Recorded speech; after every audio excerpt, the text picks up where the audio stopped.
Ya Hobi yang satu lain tuh? kandas, kedua kalau musim surut airnya eh, kita mendapatkan banyak sampah-sampah nyangkut ke baling-baling perahu, baling-baling mesin. Yang kemarin itu 2 hari saya nggak melaut, perahu pecah, jebol.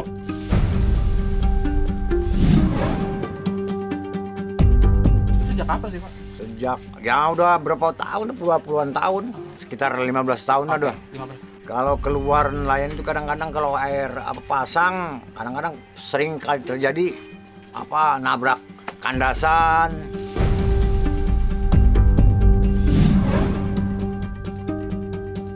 Concern kita sebenarnya kan soal bagaimana sebagian besar muara atau lingkungan kita juga udah terkontaminasi oleh mikroplastik gitu kan. Ya teman-teman yang di Muara Angke jadi pihak yang paling rentan atas bencana ini. Kita juga memang sedang darurat sampah. Kita harapannya memang masyarakat membuang sampah pada tempatnya. Yang kedua kemudian juga memilah. Dan ini menjadi tantangan bagi kota kita yang tercinta ini.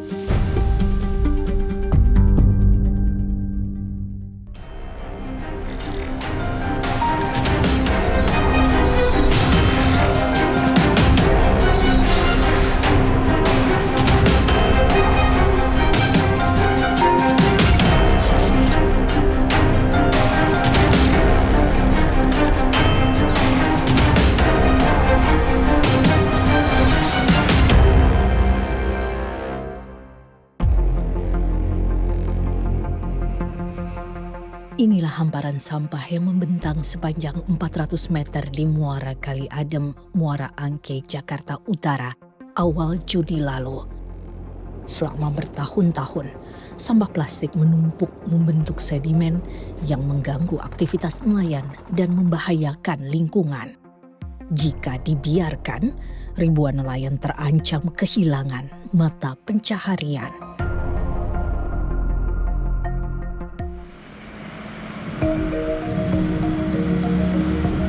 Di Kampung Muara Empang, Jakarta Utara, sejumlah nelayan sudah 3 hari tak melaut.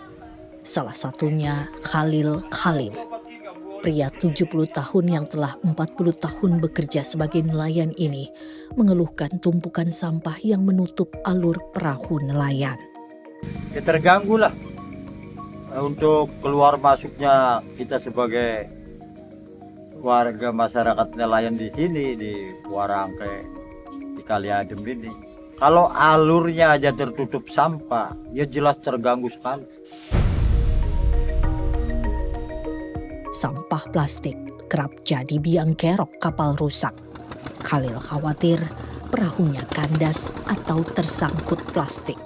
Ya Sebagian satu lain tuh? kandas, kedua kalau musim surut airnya kita mendapatkan banyak sampah-sampah nyangkut ke baling-baling perahu, baling-baling mesin. Dan kita sulit juga nanti kalau terjadinya air sungai itu kencang dari Bogornya, dari hulunya ke hilir, maka kita juga akan menerima kesulitan karena sampah banyak. Makin kencang air, makin banyak sampah yang kena baling-baling. Khalil sempat nekat memaksakan diri melewati tumpukan sampah. Akibatnya, perahu satu-satunya menabrak batang kayu dan baling-baling motor macet tersangkut sampah.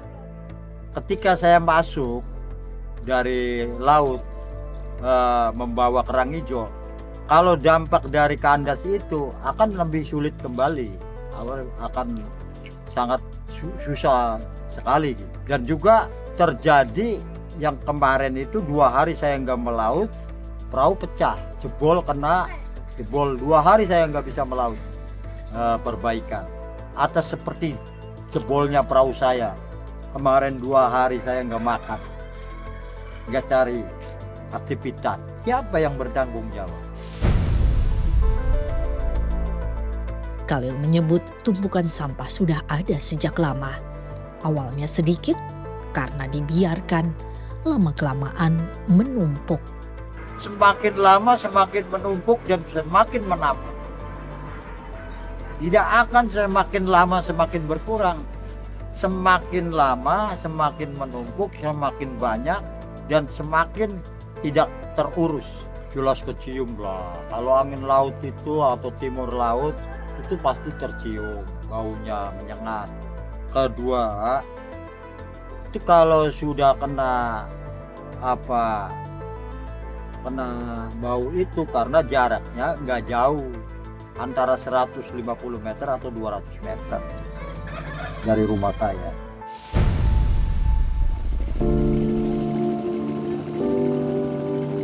Nelayan lain, Halim Perdana Kusuma, juga memilih tak melaut daripada kapal kandas atau baling-baling tersangkut. Jika kapal kandas, biaya perbaikan yang harus dikeluarkan tidak sedikit. Kadang nyangkut, kadang tunggak. Ini kan kali ini bawa sampah, bawa kayu, kadang-kadang nyangkut. Nah, akhirnya si perahu itu nancep. Oh, pasti rugi gede. Ya antara kan kadang-kadang perbaikan itu antara 10, 15 juta tuh Pak. Itu sejak kapan sih Pak? Sejak ya udah berapa tahun, 20-an tahun. Sekitar 15 tahun ada. 15. Kalau keluar nelayan itu kadang-kadang kalau air pasang, kadang-kadang sering kali terjadi nabrak kandasan. Ya kadang-kadang masih ada tunggak karena nggak ada perawatan di bibir kali ini. Nggak ada yang bersihin atau gimana? Nggak ada. Pak, Ada kadang-kadang ada, cuman nggak terlalu aktif. Bagi sebagian nelayan Muara Angke, berhenti melaut bukan pilihan, meski kapal menjadi taruhan. Karena bagi Anton, sehari tak mencari ikan berarti tidak ada penghasilan. Ya mengganggu sih mengganggu, tapi kan orang nelayan kecil ataupun orang nggak punya kan tetap aja kita berangkat. Ya kan naik turunnya kan ini kipasnya tuh. Baling-balingnya tuh. Baling-baling. Iya. Kalau untuk hasil penangkapan ada pengaruh juga loh. Iya ada pengaruh, kadang-kadang nyangkut di jaring. Abang di sini sudah berapa lama nangkap ikan sih? Udah 17 tahunan atau tahun 15 tahunan. Sedimen sampah plastik di pesisir selama puluhan tahun cemari lingkungan. Concern kita sebenarnya kan soal bagaimana sebagian besar muara atau lingkungan kita juga udah terkontaminasi oleh mikroplastik itu kan. Ya teman-teman yang di Muara Angke jadi pihak yang paling rentan atas bencana ini kan.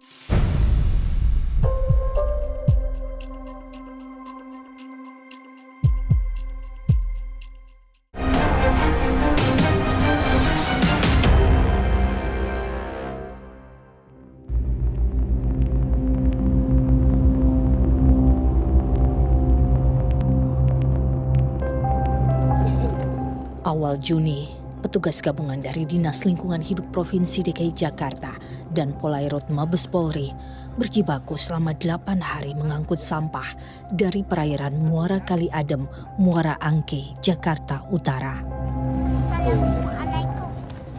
Sebanyak 16,5 ton sampah diangkat.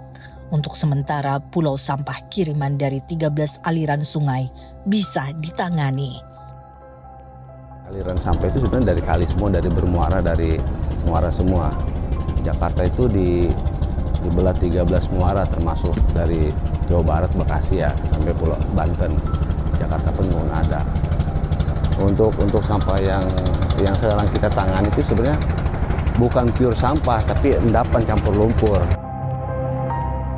Pulau sampah plastik silih berganti muncul di kawasan pesisir Jakarta Utara selama bertahun-tahun. Sejak 2018, sedikitnya tercatat 4 fenomena kemunculan pulau sampah yang membentang hingga sekitar 1 kilometer.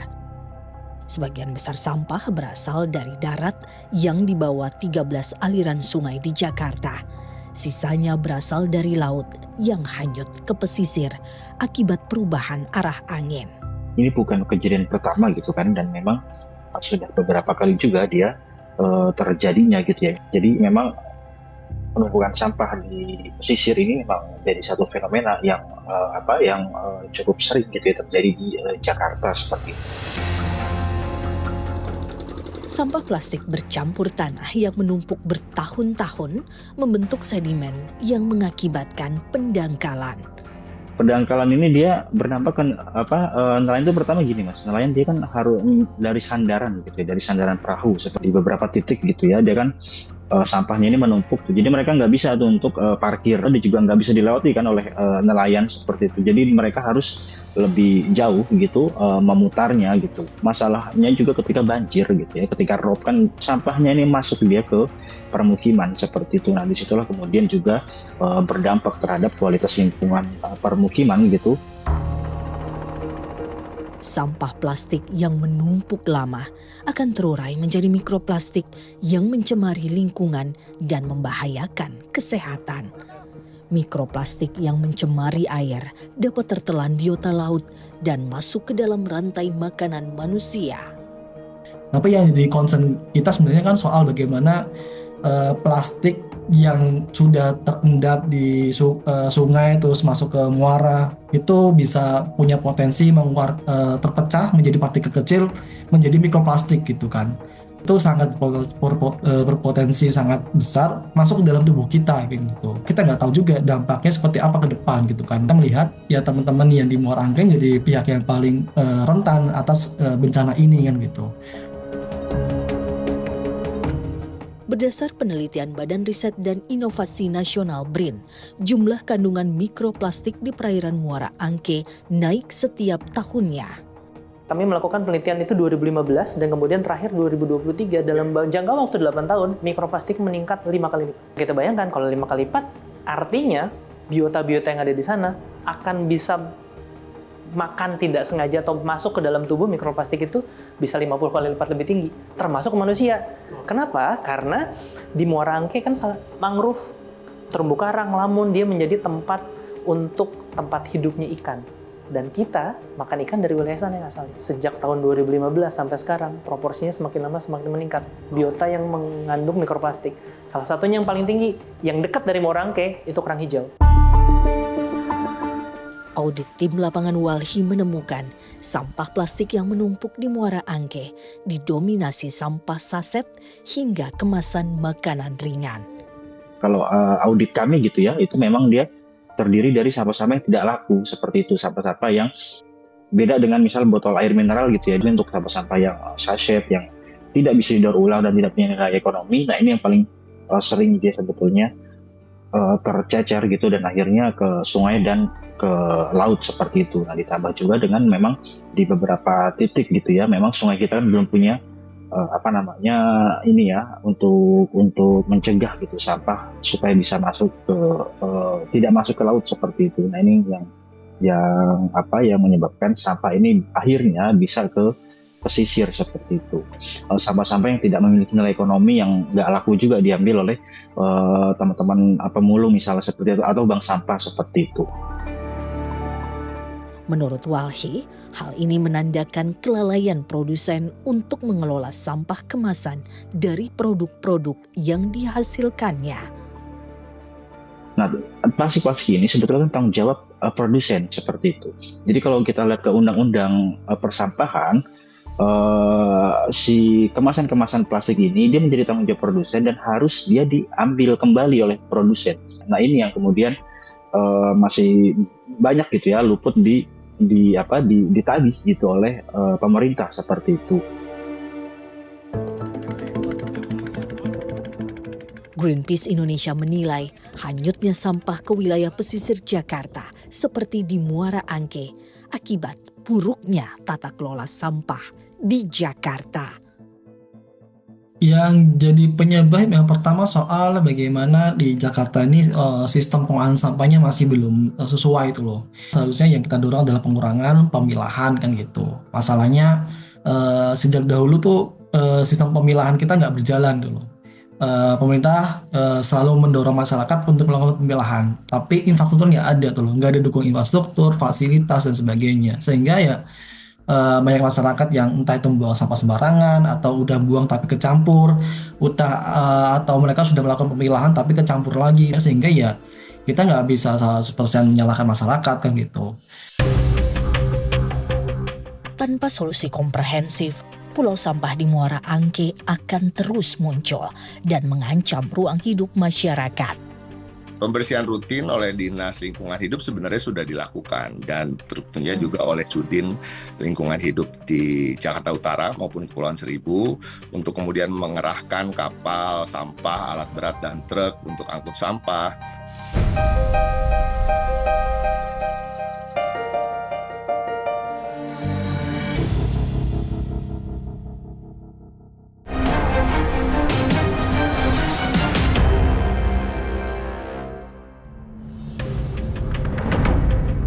Meski tumpukan sampah di Muara Angke telah dibersihkan, namun ancaman sampah yang akan kembali datang terus membayang. Gubernur DKI Jakarta Pramono Anung mengatakan, penumpukan sampah di kawasan Muara di Jakarta Utara tak bisa dihindari. Ia pun menginstruksikan jajarannya untuk membersihkan kawasan tersebut secara rutin. Pemprov DKI menilai gerakan pemilahan sampah merupakan solusi agar sampah tidak dibuang ke sungai dan berakhir di wilayah pesisir. Melalui instruksi gubernur, Pemprov DKI mewajibkan rumah tangga untuk memilah antara sampah organik dan sampah anorganik. Juga harapan kami yang tentunya selama ini juga tidak henti-hentinya mencoba mensosialisasikan dan juga mengedukasi masyarakat untuk kemudian hidup bersih, apalagi sekarang kita juga memang sedang darurat sampah dalam tanda kutip akibat keterbatasan Bantar Gebang untuk bisa menerima sampah-sampah buangan dari Jakarta. Kita harapannya memang masyarakat mulai satu membuang sampah pada tempatnya, yang kedua kemudian juga memilah, dan ini menjadi tantangan bagi kota kita yang tercinta ini.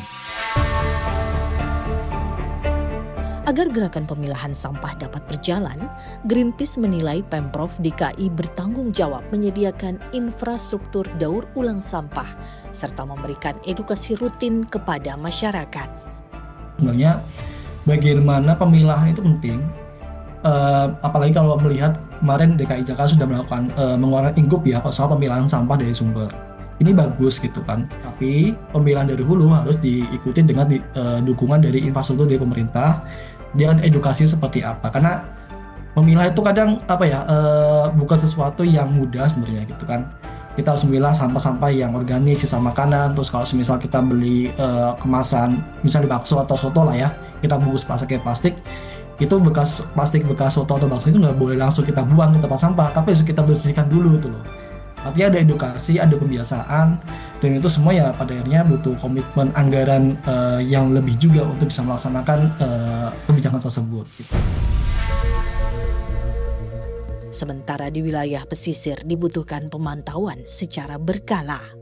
Membersihkan gitu ya sampah-sampah yang ada gitu kan, terus kemudian juga sedimentasi juga diangkat seperti itu, perlu dibuat di hilir gitu ya, memang pemantauan secara rutin gitu ya, secara memang cepat gitu, misal setiap sepanjang tahun atau seperti itu, jadi tidak menunggu masalahnya muncul, dilakukan seperti itu ya, proses-proses pengendalian sedimentasi secara berkala tersebut di wilayah hilir. Tumpukan sampah plastik di Muara Angke awal Juni lalu menyisakan pekerjaan rumah bagi banyak pihak, mulai dari pemerintah, produsen, hingga masyarakat. Masyarakat pesisir berhak atas ruang hidup yang bersih dan sehat demi hidup yang lebih baik. Orang lain kecil ataupun orang kecil sih pengennya harapannya bersih, lebih maju lagi, lebih ke depannya lebih nyaman. Sampai dibersihkan. Iya.